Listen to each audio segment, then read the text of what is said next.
Hello, and welcome to CACHE, the portable professional development podcast from CACHE. Thanks for joining us.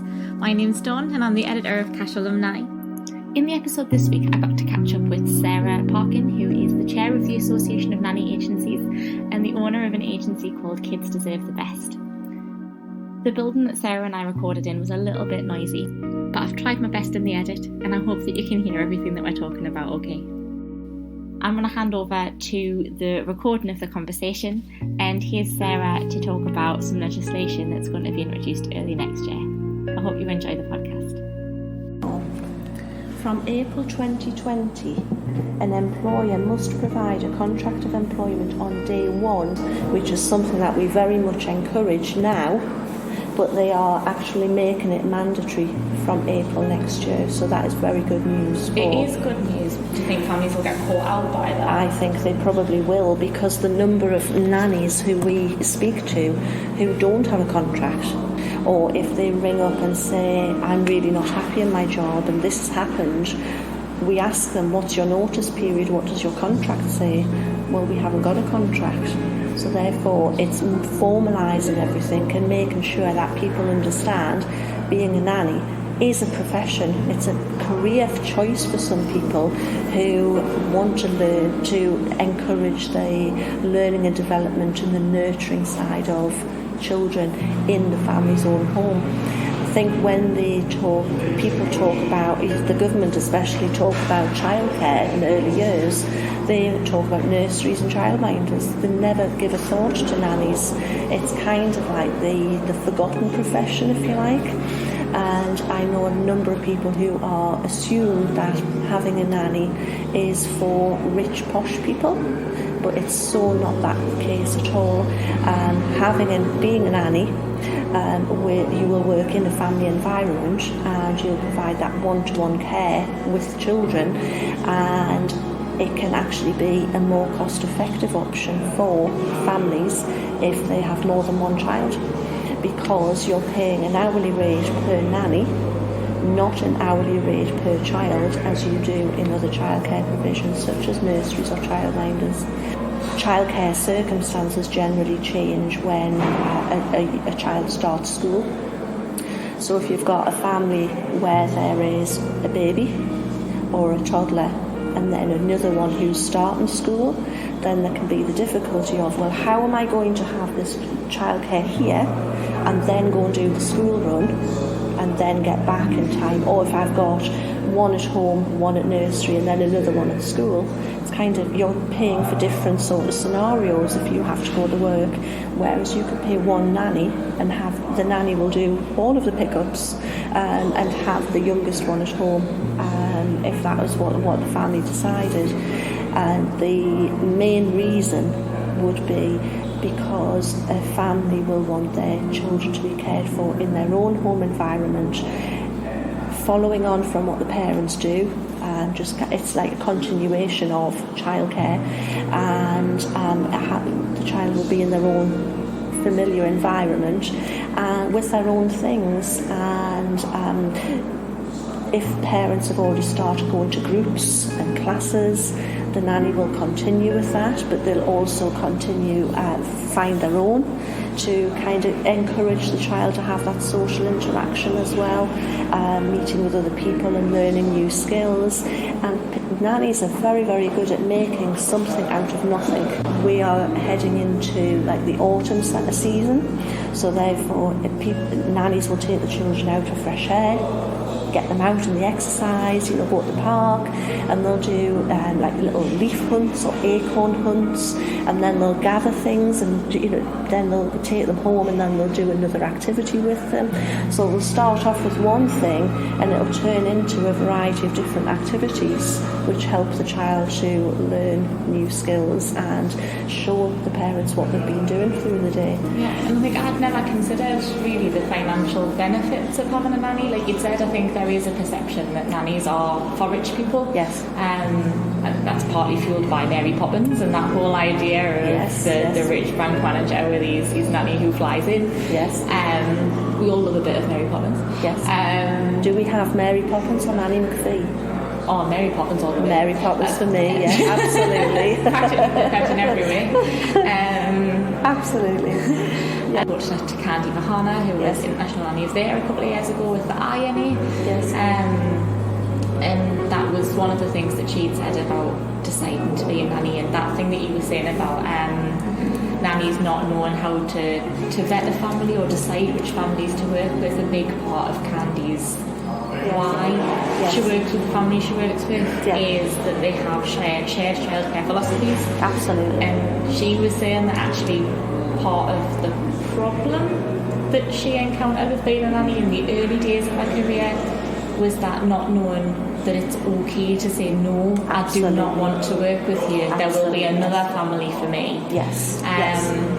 So something I say a lot is trust your instinct, and that goes for families and nannies and anybody I come across in life anyway. A family, they're leaving their most precious little ones with somebody whilst they go off to work.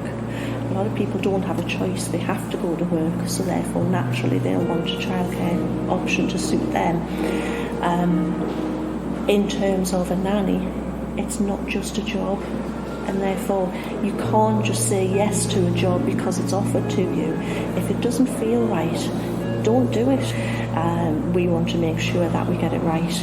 But when you are having a nanny family arrangement, it's so important to have that good, open, clear, consistent communication, because you're working so closely together with each other, and the end result is what's best for the children. So therefore, if you can't talk to the family, how are you going to make that a success? Sometimes the nanny might travel with the family in much the same way as Candy does. So therefore, every family is individual, and we need to be aware of what the job is in order to make sure we're finding the right people for consideration. When we as an agency are looking for nannies, we might post jobs on the likes of the internet or Indeed or Reed or Facebook, and you can guarantee that we will get so many people who will say, I want to apply for this job.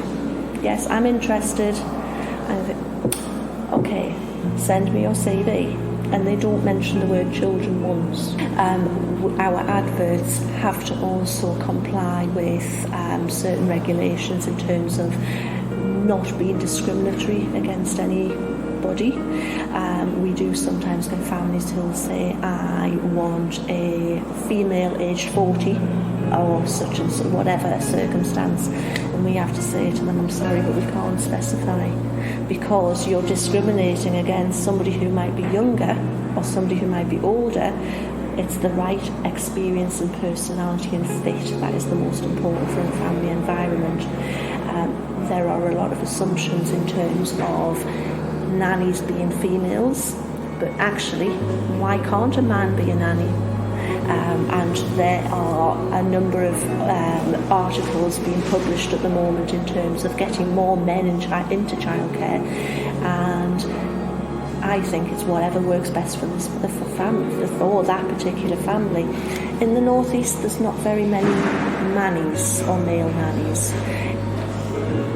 I'd love to see more, and what we find is a lot of men seem to, or if those that do go down the route of childcare, they end up in some sort, in a teaching school environment.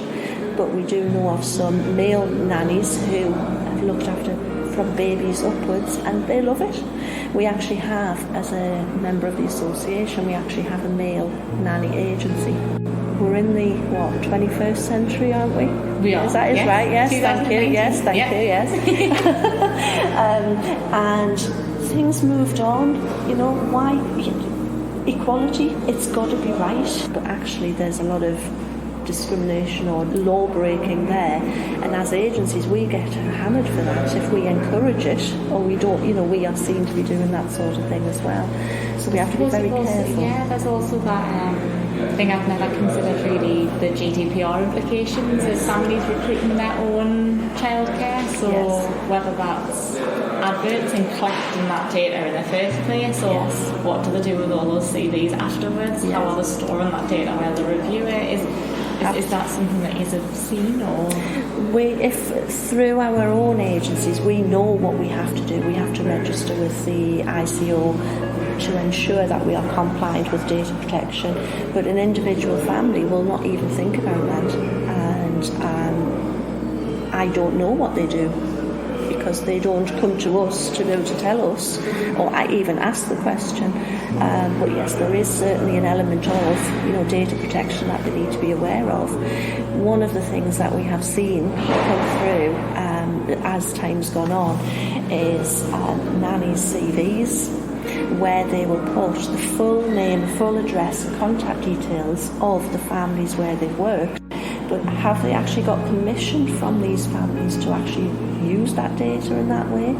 And we've had to change some of them because they've talked about the names of the children as well. So we've had to really make sure that the CVs are non-identifiable for any particular individual. And nannies just don't think about that. So therefore, we have to educate them in that regard. And the same from a family's point of view.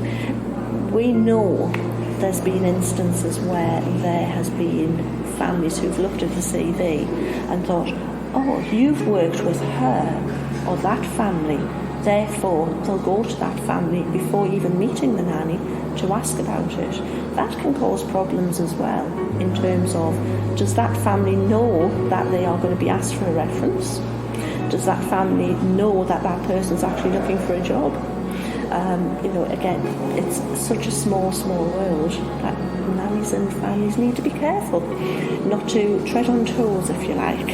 Yeah, that makes sense. And I mean, as chair of the Association of Nanny Agencies, you're obviously an advocate for nanny agencies and the good that they can do sort of within this space. Yes.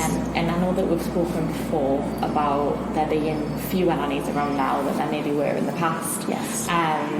Especially in sort of regionally, there does seem to be a trend that nannies are where the money is. Definitely, yes, indeed. Why become a nanny? Why become a nanny? If you are, when you go and you might leave school, you might then do health and social care, then you might decide, okay, I'm going to go and work in childcare.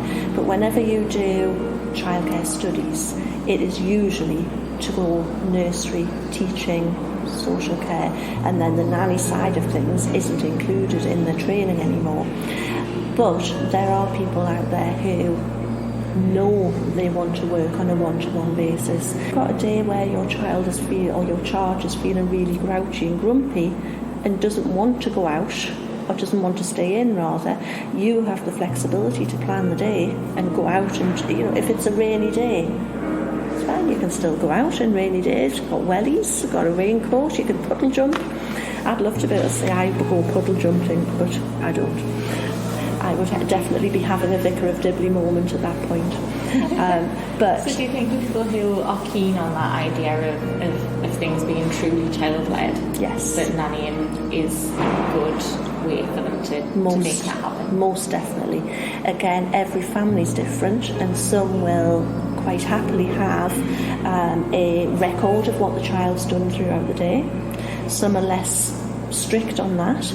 We would recommend that a family will have a communication book, so therefore the family can write notes in to say this is what's happened during the night. The nanny can then write in and say this is what's happened during the day, and then there's a constant record, like a reminder or a flow, if you like. Again, if somebody wants to work as a nanny, they usually do so because they get more one-to-one care and encouragement and nurturing abilities for their children. A nanny effectively is an excellent role model for that child or children as they grow up and prepare themselves for school. And I think being a nanny, you are able to give real life experiences to the little children as well, or even from a childminder's point of view, you would be usually set your hours of work, so you might work say 8 o'clock until 6 o'clock. But these days families need that little bit of extra flexibility, because if they work 8 till 6, that's not giving them time to get home. And what we don't want to do is have families panicking, thinking, I've got to get back, I'm going to get stuck, I'm going to be late, I'm going to have my children on the doorstep because I'm late. Whereas having a nanny, you are at home anyway. I think there is a misconception almost that nannies always live with the family, nannies, but I think puts a lot of people off looking at nannying as a career. Yeah, you're right.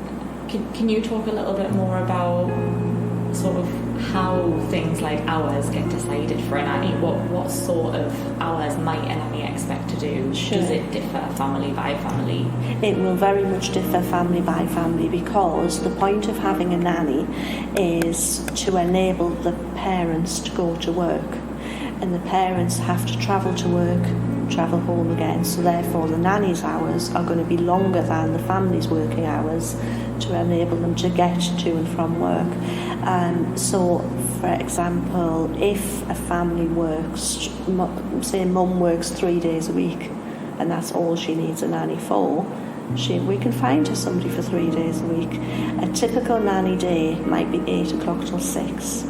However, some families will say, I need 7 till 7:30. That's acceptable as well.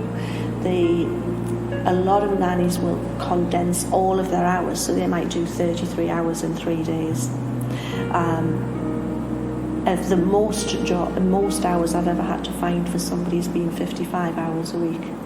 And that is okay for some. A nanny will know what the job involves, so therefore they'll know whether it's the right kind of job for them to consider or not. A lot of families tend to think that they need a nanny to do the school pickup. We get requests from 3 until 6. It's 3 hours a day. In the northeast, for sure, we very, very, very rarely have a need for a live-in person. It is a misconception, and it's just being, for me, the thing that makes it work is to have clear, consistent communication and mutual respect for one another, because you're working that closely with each other, and obviously the children are the priority here. The nanny's responsibility is to look after all of the needs of the children, prepare them for life, if you like, and it is very much a case of following on from what the parents are doing. So that is important. So the nanny will be involved in planning activities, age-appropriate activities, and if there is more than one child, can they tailor the same activity to suit each different age range? Is that looking at things like stretching that activity so it does stretch and challenge, say, the 7-year-old, or include the 5-year-old? Exactly, yes. And if there's different age ranges, then families want to know, how are you going to manage the difference between, this little one, 18 months for example, and this 7-year-old, as you say. Do you get savvy families? Do you get savvy families who know what a nanny does? There are families who have done the research, they know what to expect. They just want it to be right, and they want the best person to look after their children and the best personality and fit for that family. And that is really, really nice when that happens, and a nanny will usually get that when they go for interview. When it comes to using an agency, the agency will meet them in person and go through their registration process, which includes application form, CV, making sure the CV is presentable.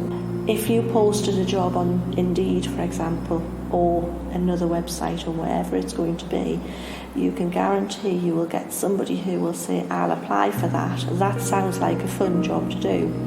And then you'll get the CV, and it has no relevance whatsoever to children. That's one of the reasons that we set up the vacancies part of CACHE Alumni, was that a lot of the employers that are members had said that one of the things they really struggle with is recruitment. And it was for exactly that reason that we set that up, is that then people know that they're only advertising to a group of people who are genuinely interested in the sector. Yes, absolutely. obviously what an agency can do is a step further than that, and can support with all of that vetting and making sure that actually that advert's right in the first place. Absolutely. And not only that, making sure that the person who is applying has the skills and experience relevant for that age of child in that family.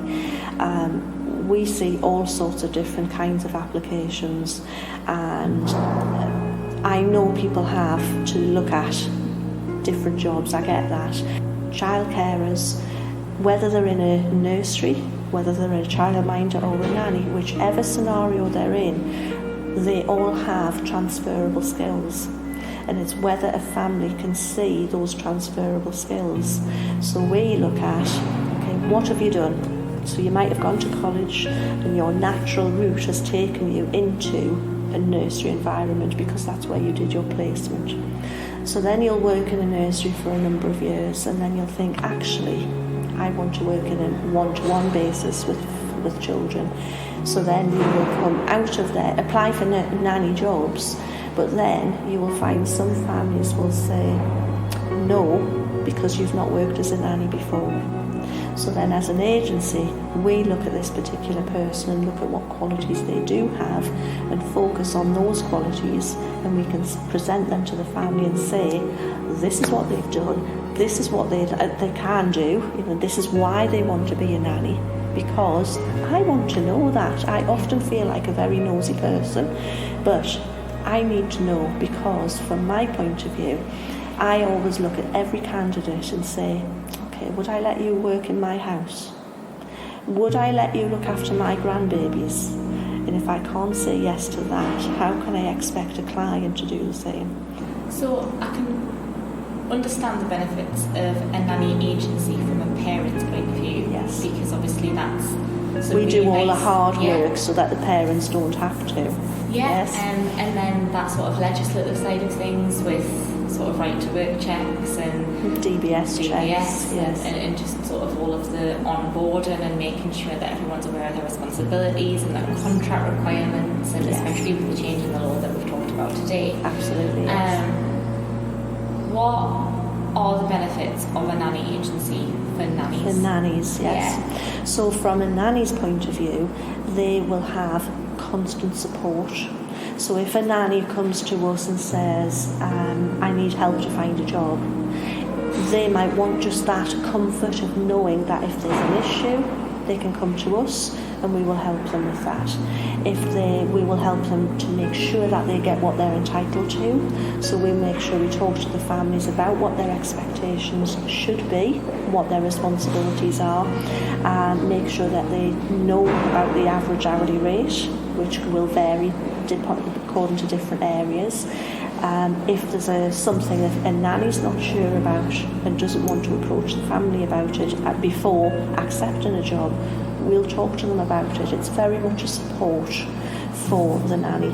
It doesn't cost them to register with an agency, whereas you will go to certain online sites where you pay a monthly membership. Going to a nanny agency should never cost a nanny anything for support to help them find work. So it's free. Free is my favourite word. So, would I be right? Because I am not a childcare professional. Never have been. Never will be. Would I be right in thinking that a nanny agency can operate in a lot of ways like an employment agency for nannies? So if there are any childcare workers who are listening, for example, who are currently in a nursery setting, and listen to what you said before about actually this is a really nice way of getting to work one-to-one with children, to have a longer term relationship maybe with children who, if you work in a nursery, you might know for a year or 2 years. Before they move up the groups. You might stay in a job for 7 or 8 years and grow up with that child. Yes. If there's anyone listening who thinks, actually that's something I'd really like to think about, or I work 8 till 6 and everywhere's that, what am I going to do about it? Sure. What can they do? They can, depending on which area they're in, but certain agencies will be flexible. For example, if I have to see somebody after hours, I will do that. If I need to see them on a weekend, I will do that as well. So I think most agencies will have that element of flexibility because we understand people need to work. they don't want to tell their nursery or their current employer, actually I'm looking for something else, because that will cause awkwardness at work for them.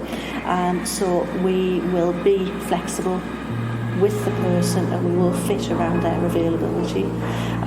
So there's no need to panic and worry and think, well, actually I can't get there. Talk to us, and if it needs to be out of office hours, then tell us, and then we'll make allowances for that. And would that be the same as sort of any other employment agency? You could keep working and actually effectively outsource your job search to someone who actually knows what they're doing. Yes, exactly. So there is that element of flexibility there, and families who want to use a nanny agency will come to us. And therefore we know that the families that agencies do have are genuine families, and they're aware of the responsibilities. So effectively we can be seen as an avenue of, we're helping you to find other work rather than you having to do it yourself. A lot of agencies do use Facebook, Twitter, LinkedIn, whatever social media, and they'll post their adverts on there. Sometimes, I know myself personally, I will drop somebody a text message. If it's not convenient for them to answer straight away, they'll tell me. It's absolutely fine, or they'll come back to me when they can. We do understand you're not going to be able to answer the phone immediately, you're not going to be able to respond, and most interviews for families or nanny jobs will happen evenings or weekends when the kids have gone to bed. We have, as Kids Deserve the Best, we have people coming to us to register because they've been with their family from anything from 4 years up to, I think, 17 years with one family is my record at the moment. Wow, that's a long time. So they've seen all of the children grow up, and the youngest is about 14, 15 now. If their job is changing for whatever reason, whether they are naturally coming to the end of the job, they're encouraged to come back to us and then continue their registration with us, because we've already got their details. We just need to get their up-to-date information, and then we can continue looking for something else. And that really is nice, because it gives me a really good chance to catch up with people. Tomorrow I'm actually re-interviewing somebody who I placed in a job 6 years ago, and the job naturally is changing. But people might just have heard bad things about it. Exactly. The word agency in general has negative connotations now, because employment agencies took a bashing a long time ago. Yeah. Most people get into recruitment because they like people, and they want to help, they want to do that linking bit. Yeah. I think especially in early years education, in a health and social care, so those caring jobs. Yes, absolutely.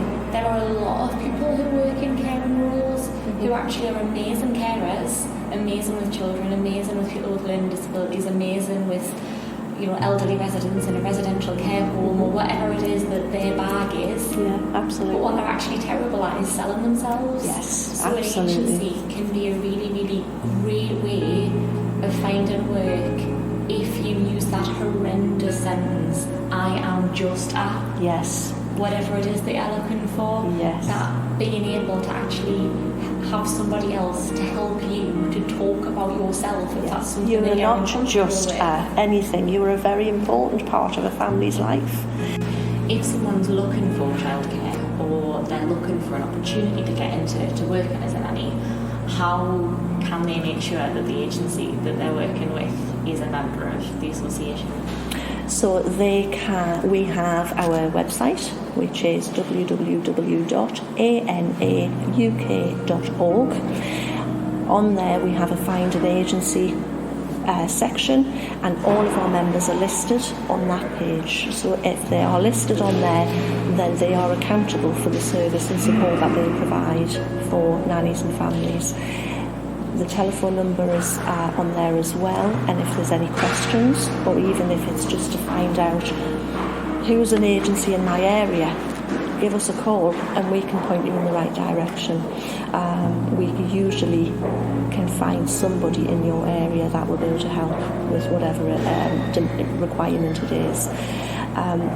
We meet, as Anna, we meet twice a year, one for our annual general meeting and one more socially, more supportive and socially. And we do try and get a number of industry-specific people involved. So, yes, where can people find you if they're wanting to find either you as Sarah on the internet so they can follow you, or as the ENA, where can they find the ENA, where can they find Kids Deserve the Best? Okay, so on Facebook you can find the Association of Nanny Agencies. Just put in Association of Nanny Agencies and you should find us. Kids Deserve the Best on Facebook as well. Just type in all one word, Kids Deserve the Best. Nanny Agency it is, Kids Deserve the Best Nanny Agency. Website wise, if you want to have a look at who is a member of the association, it's www.anauk.org, and for Kids Deserve the Best it's www.kidsdeservethebest.co.uk. Again, thank you very much for your time. It's been really, really lovely talking to you. And thanks to you at home or on the go for joining us. Don't forget, if you've got some best practice or you'd like to share with us something great, you can get in touch with us at alumni@cache.org.uk. That's alumni, ALUMNI, at cache, CACHE for echo.org.uk, and would love to speak to you. You can find us at the CACHE Alumni website at www.cachealumni.org.uk, or through the main CACHE website for information about qualifications and other CPD at www.cacheforecho.org.uk. Thanks very much, and until next time, take care.